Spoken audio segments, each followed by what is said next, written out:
Hello and welcome to ItsRJTV as we are covering the Great Outdoors Tournament in a tutorial today where we will be playing on Eagle Peak holes and Greenock Point holes. It would be awesome if after watching this video you could let me know which hole or holes you are looking most forward to, and also which hole or holes you are dreading. All in all, I think this is going to be a high-scoring tournament unless they give us some kind of funky wind. With that being said, let's jump right into the action. Alright, so hole number 1 is the Eagle Peak hole. It's a par 4. As you can see, I am setting up to the left. There is a line that you can take between the trees. It is very risky. First of all, you see where my yellow, the bullseye is very close. Plus, we need to be sure to hit it pretty perfect just to ensure we get through. The dog knows I'm recording, so of course she's going to immediately start barking. Otherwise, it just wouldn't be right. I'm going to make an adjustment here. As you can see, it's 9.3 for the wind, but I am adjusting about 15%. And there's no curl, full left spin, 1 or 2 top spin just to make sure we can come out of the trees and out of the rough. You'll see the reason that I put less top spin on right here. There's kind of a incline and it stopped me from hitting, but too much top spin would have sent me right into the rough.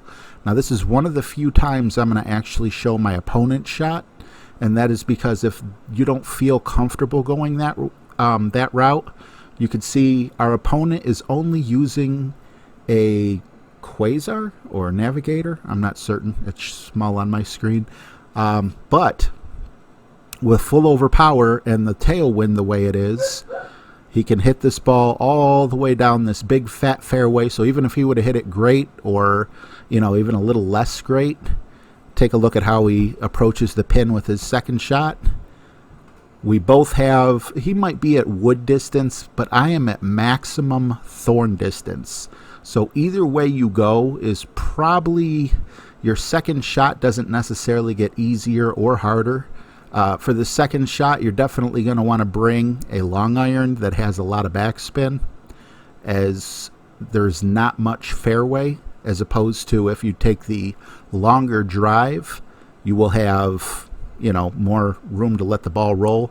Unfortunately, great is not the new perfect on this shot, and we just barely miss. But there is a slope coming down back towards the hole, just not enough to get it in.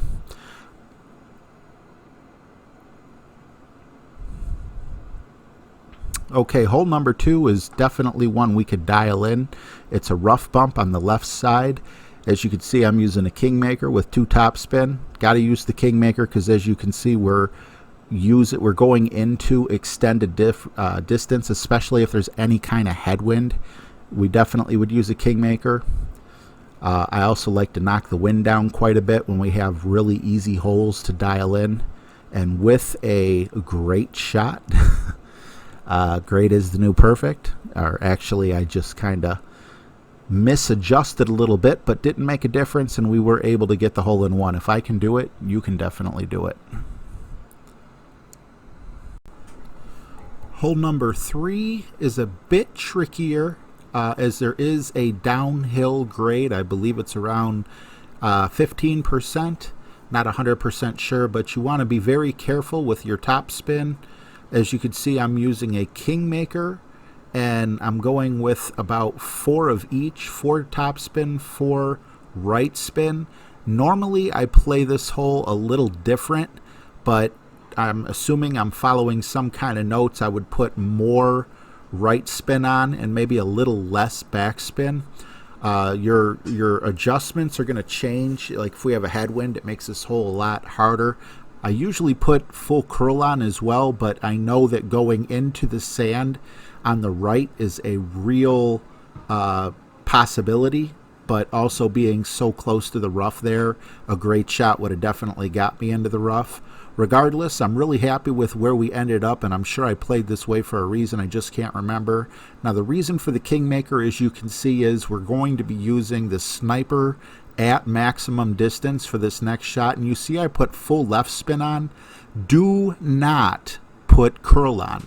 you will hit the tree unless you're insanely lucky and go through it, but the chances of that are super low. And with the correct adjustment, usually you're going to need full right spin, and that's why a Kingmaker is preferred over a Titan, because you can't put the curl on or you will hit the tree. We are able to hit it perfect, and as the ball approaches, we do hit up high and then it comes down low, and we get close enough to the pin to have a very easy putt. So that is that hole, and now we are moving on to hole number 4. Another rough bump hole, and another one that can easily be dialed in. As you can see, I'm using the quarterback for accuracy, and I got 3 backspin, and it looked like full left spin. You set up your shot. You're going to want as much left spin as possible so you don't have to play super close to the sand. And I make my adjustment again. As you can see, it's a little over, maybe right about 10%. I'm not 100% certain what the elevation was. Watch me and Tommy's video or stream, depending on what we decide to do for talking about these holes. But a hole in one, if I can do it, you can do it. And right there is 2 hole-in-ones on 2 of the par 3 holes we've had so far. Next, I'm showing both my shot and the opponent's shot. I'm not 100% sure why I'm going to the right-hand side. I don't remember. I play differently now than I did when this course first came out. And as you're going to see, not only am I going full top spin with the extra mile, but I'm also going to overpower it some. And I'm just insanely lucky that this ball does not go into the rough. As you can see, when you go full power, it's very hard to get a perfect shot. We are able to get our first bounce on the fairway, and we are barely able to miss the rough, both on the left and up top. So we are nice and close to the flag. Now our opponent's going to make a mistake here too. However, this is the way that I normally go and why I'm showing it. You just need to be very careful with your overpower and go to the left. You just need to jump over the rough, the sand, and the bushes on the left-hand side. We can't see what spin he's using, but we know he's using overpower. And I believe you only want to use a couple bars of topspin. I'm not 100% sure. You could usually tell by your ball guide. Once your ball bounces, it rolls uphill some, though. But you'll see he's using too much topspin, and he's also overpowering, which is going to cause his shot to go into the rough. And I don't know, I can't remember if these bushes are in play.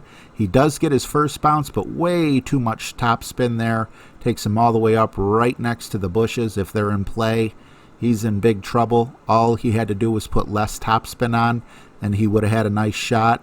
Either way, a Nirvana will reach if you do go into the rough there.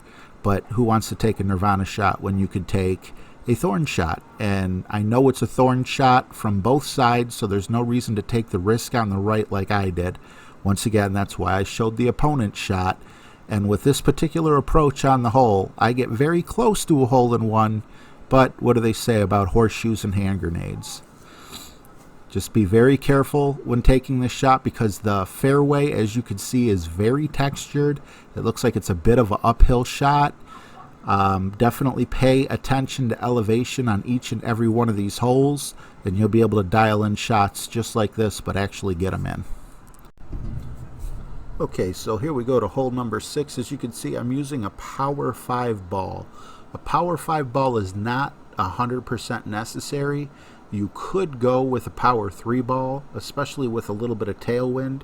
Maybe take advantage of a Titan or something. But me personally, I don't like to go full overpower. So you'll notice I got a lot more control, just pulling it back to about maybe 15% overpower. And this guarantees that I'm going to get the landing position I want and get my ball to roll forward enough to set me up for a nice second shot with the Power 5 ball.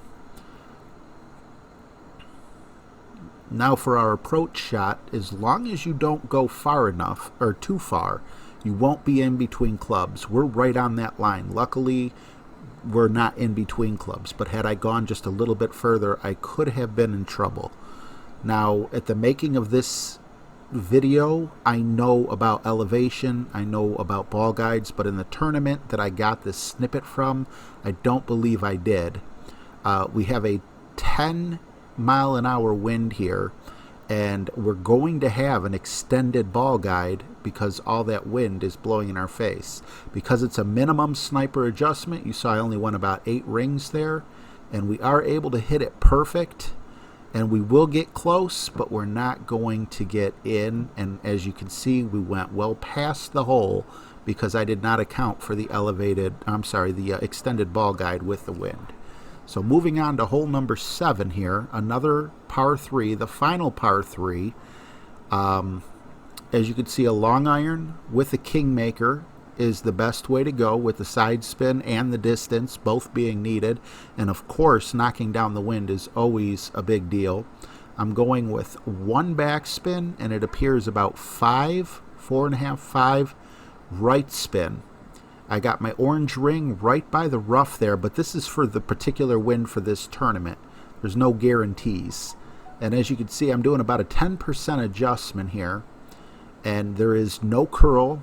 Right in the middle, no overpower, no underpower. Perfect shot will get me a nice bounce and a nice roll right into the hole. So I actually hole-in-one all of these par 3s in the past, which lets you know, if once again, if I can do it, you can do it, right? Yeah, you got to say it with me. Okay, this is one of my favorite holes here. Hole number 8. It can be tricky. As you see, I'm bringing a katana and the quarterback, and what you want is a second bounce rough bump. And you need to be careful because it's very easy to miss. It's deceivingly easy to miss. I never put curl on these because you'll end up in a bunker. It's easy to get stuck in the rough. If you can get out of the rough, you've done 90% of your job. Now, as you can see with this shot and adjustment, I didn't use that much topspin. I definitely could have used more, but we do have an easy chip in. However, you could hole-in-one this, but an easy putt would definitely be a lot more easier to do. As you could see here, we do have a crosswind, which is kind of rough, but we're so close to the hole, minimum adjustment needed. So as long as you get out of the rough, you're in a good position. You just want to make sure that you're not using your Nirvana here because it just makes the hole so much harder than it needs to be, or even worse, your Malibu. And we get close enough to where we're able to sink that shot, and on to hole number 9 we go, the final hole of the tournament. As you can see, I'm using a power 4 ball, and there's a reason for this. We do have a tailwind. We do have a tailwind. And I'm not going to be using full distance. So why do I have a power 4 ball in there? Well, it's because I don't want to adjust from overpower. I suck at that. So by putting in a power 4 ball, I'm able to do my normal adjustment, which gets my ball to bounce on the fairway where I needed it to, which you can't see because there's a tree in the way, and roll forward as far as I need to set me up for my second shot. Now you see there's trees in the way. Looks like it's going to be a disaster. It's a little deceiving because check this out. As long as you play enough to the left, which you see I'm pretty far to the right, the trajectory of your ball is going to allow for a rough bump. The only thing that's going to be tricky here is going to be, and also notice the power 4 ball, I'm at max distance with the power 4 ball on my second shot. The only thing I run into here is adjusting down into the bunker. Even to today, it's hard for me to get hole-in-ones when I adjust into the bunker. So if you know your wind rings, you may want to try a reverse adjustment if we get a similar wind, because the way it just distorts it like that, I never have good luck with it. And this technically is not a good shot. It's an excellent shot to show you the rough bump is definitely there for you, but we don't get all that close. Shots on the pin should all be within 1 square, within 1 or 2 side spin. So that is how you play hole 9. Thanks for watching all the way through. If you're not already subscribed, please consider hitting the subscribe button for more content like this, and click the bell notification so you get notified as soon as I release a video or go live with my streams. And a thumbs up would be appreciated. It would be awesome if we could hit 100 thumbs up on this video, but that's not up to me. Thanks again. Have a great day.